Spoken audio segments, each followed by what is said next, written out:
நமக்கு செய்யும் பெரும் மரியாதை ஆகும். ஜெய்ஹிந்த். நன்றி, வணக்கம். 8/8/1942 ஆண்டு வெள்ளையனே வெளியேறு இயக்கம் துவங்கியது. 1946 ஆண்டு இடைக்கால அரசாங்கம் நிறுவப்பட்டது. 1947 7ஆம் ஆண்டு ஆகஸ்ட் 15 இந்திய சுதந்திர தினம் சுதந்திரம் அடைந்தது. ஜவஹர்லால் நேரு முதல் பிரதமர் ஆனார்.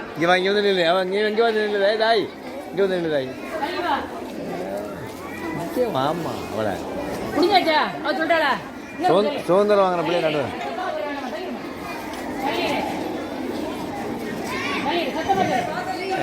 ஆசிரியர் பெருமக்களுக்கும் மாணவ கண்மணிகளுக்கும் இந்த குடியரசு தின விழாவிற்கு வருகை தந்திருக்கின்ற பெற்றோர்களுக்கும் இந்திய திருநாட்டினுடைய 76வது குடியரசு தின விழா வாழ்த்துக்களை தெரிவித்துக் கொள்வதில் பெருமகிழ்ச்சி அடைகின்றேன்.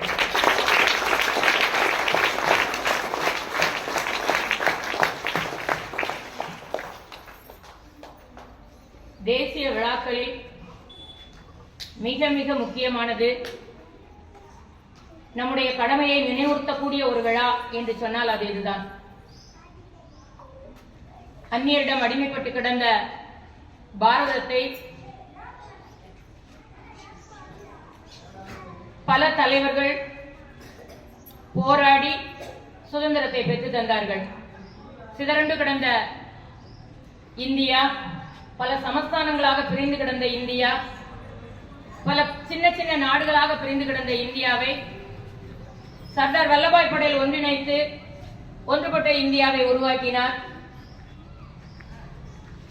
டாக்டர் அம்பேத்கர் போன்ற பெரிய சட்ட மேதைகள் பல கிட்டத்தட்ட 2 வருடங்களாக போராடி பல நூறு வார்த்தைகளை கொண்ட, அதாவது பல லட்சக்கணக்கான வார்த்தைகள், கிட்டத்தட்ட 19 லட்சம் வார்த்தைகளை கொண்ட ஒரு அரசியல் சாசன அமைப்பை ஏற்படுத்தினார்கள்.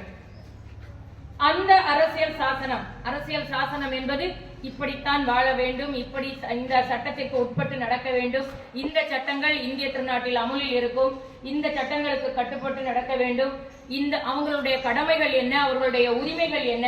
இப்ப நீங்க எல்லாம் கல்வி கற்க உரிமை இருக்குது அப்படின்னு சொன்னா அந்த அரசியல் சட்டத்துல உள்ளது.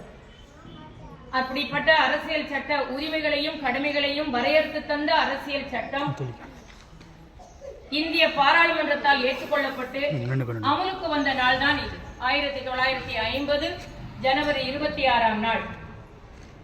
அதனை நாம் குடியரசு தினமாக நாம் கொண்டாடி வருகிறோம். ஒவ்வொரு வருடமும் சாக்லேட்டை வாங்கிட்டு கொடிவணக்கம் செலுத்திட்டு பிரிந்து போகக்கூடிய நாள் அல்ல இது.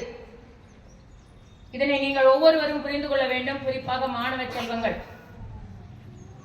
நாளைய இந்தியாவினுடைய தலைவர்கள் நீங்கள். உங்களுக்கு பொறுப்புகள் இருக்கிறது, கடமைகள் இருக்கிறது. உங்களுடைய உரிமைகள் என்ன என்று நீங்கள் தெரிந்து கொள்ள வேண்டும். உங்களுடைய கடமைகள் என்ன என்பதையும் நீங்கள் தெரிந்து கொள்ள வேண்டும். நாடு உனக்கு என்ன செய்தது என்று நினைத்து பார்க்காதே, நீ நாட்டிற்கு என்ன செய்தாய் என்று நினைத்துப்பார்.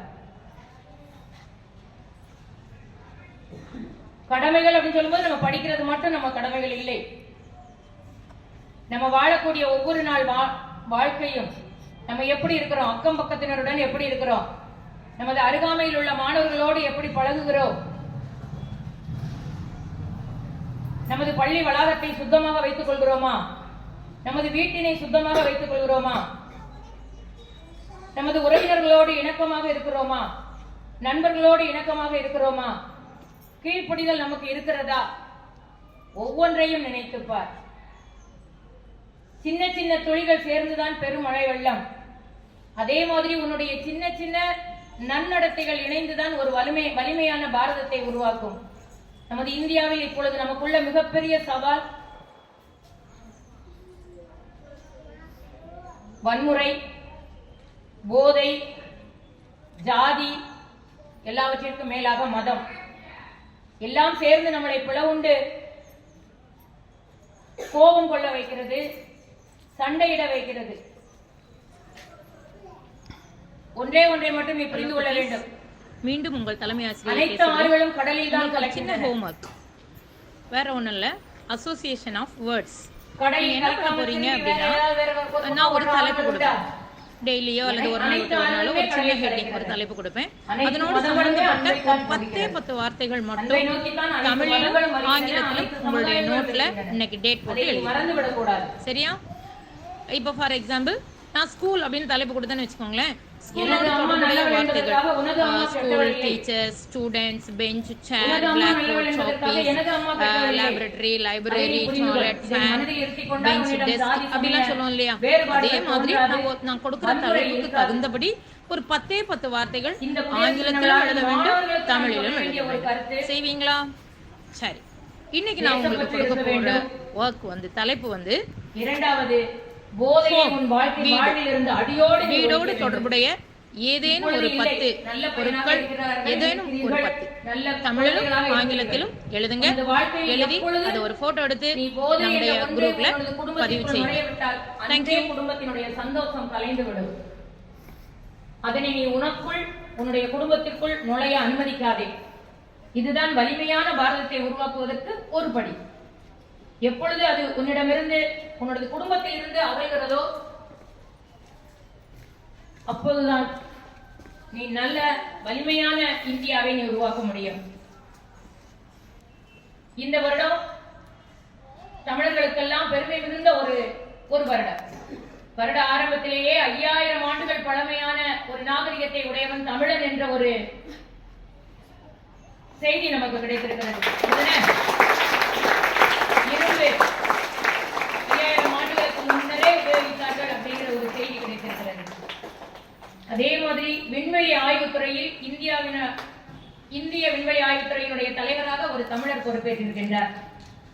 இதெல்லாம் நமக்கு பெருமை தரக்கூடிய விஷயங்கள், பாரதத்தை உயர்த்தக்கூடிய விஷயங்கள். நீ இந்தியாவுடைய பெருமை மிகுந்த ஒரு தலைவனாக உருவெடுக்க வேண்டும், பேரெடுக்க வேண்டும் என்பதுதான் எங்களது ஆசை. அந்த ஆசையை நீ நிறைவேற்றுவாய் என்று நம்புகிறேன். அதற்கு அச்சாரமாகத்தான் இந்த குடியரசு தின விழாவில் மற்ற கலை நிகழ்ச்சிகளை விடுத்து உன்னுடைய சொல் வன்மைகளை வெளிக்காட்டும் விதமாக அனைத்து வகுப்புகளும் பேச்சு மற்றும் பாடல்கள் மட்டும்தான் ஒதுக்கி இருக்கிறோம். பார்க்கலாம், எல்லா திறமைகள், ஆடல் திறமையோடு பாடல் திறமையோடு பேசும் திறமைகளும் வளர வேண்டும்.